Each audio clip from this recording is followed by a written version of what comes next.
Brandon, he's a joy to be around. He's very funny. He's the best person I know. When we got the diagnosis that Brandon was autistic, it was a huge shock to me. This was relatively uncharted territory then. So it was very frightening, very depressing. And I didn't know what to do with him. He tantrumed constantly. And, people in public certainly didn't understand why. I'm sure they just assumed I was a bad mother. But it was very, very, very difficult. Things got desperate enough. We have now at this point, somebody who was almost 6 years old who still has severe language deficits and behavior problems. So it's the best thing I ever did for him was to get involved with the May Institute. It saved his life and mine.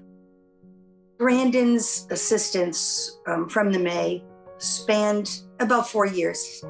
2 years with very intense input and support, home-based behavior therapy. And then for a few years later, whenever I'd have an IEP meeting or anything having to do with the schools, the May had my back and his back. Even though we stopped needing as much, I always felt very secure in the knowledge that they were there in case I did need something.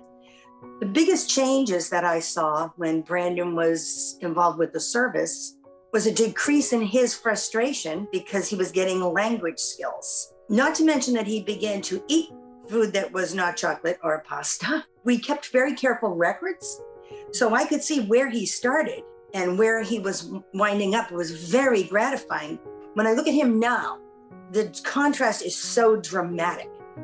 Prior to the pandemic, Brandon had a fantastic routine that he loved. He worked for 20 years in a grocery store. He would go probably 3 or 4 days a week after his job over to the YMCA, which is located not too far from our house. So he really misses those routines, but he's created his own. It's fascinating. Every morning he gets up on his own, he's not asked to do this, and takes care of our dog. We have an English Mastiff. He takes care of a 200-pound dog, feeds him, washes him, brushes him, and this is what he wants to do every day. After he has his lunch, he waits a half an hour and he works out. He's got a Peloton bike here. He's a creature of routine. He's got to have structure. We're hoping that he can return to his job at the grocery store, fingers crossed. He's really a happy guy. And that would not have been possible. Not possible at all if we had not had the tremendous help that we received from the May Institute.